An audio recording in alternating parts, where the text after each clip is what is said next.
जय श्री राम। इंद्रजीत सन जो कछु कहायो, सो सब जनु पहिलहि करि रहयो। प्रथम ही दिन पहुआय सुदिन्हा, तिन कर चरित सुनाहु जो किन्हा।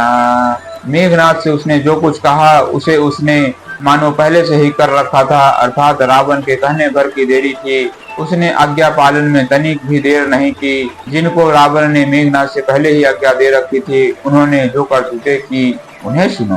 देखत भीम रूप सब पापी, निशिचर निकर देव परितापी। करहि उपद्रव असुर निकाया, नाना रूप धरहि करि माया।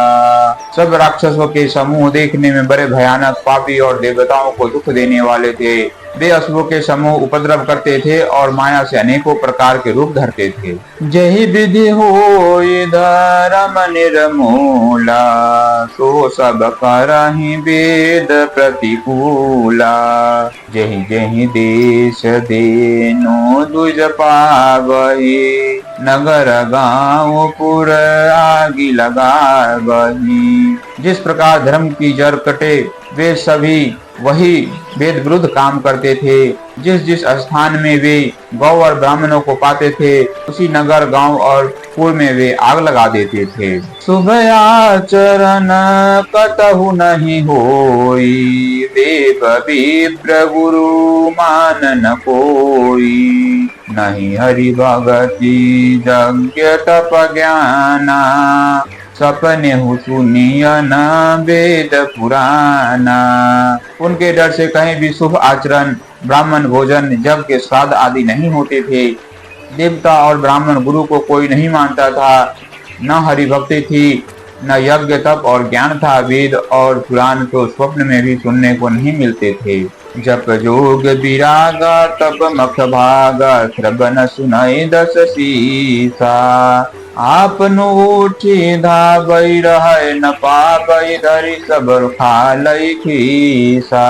अस भ्रष्ट आचारा बा संसारा, धर्म सुनिय नहीं काना। तही बहुविधि त्रासई देश निकासई, जो कह वेद पुराना। जप जोग वैराग्य तप तथा यज्ञ में देवताओं के भाग पाने की बात रावण कहीं कानों से सुन पाता तो उसे समय स्वयं उठ दौड़ता, कुछ भी रहने नहीं पाता। वह सबको पकड़कर विध्वंस कर डालता था। संसार में ऐसा भ्रष्ट आचरण फैल गया कि धर्म तो कानों में सुनने में भी नहीं आता था।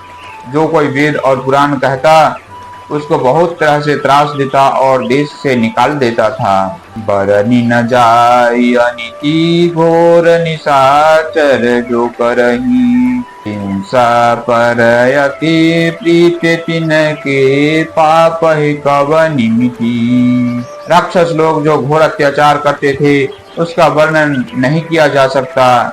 हिंसा पर ही जिनकी प्रीति है, उनके पापों का क्या ठिकाना। जय श्री राम।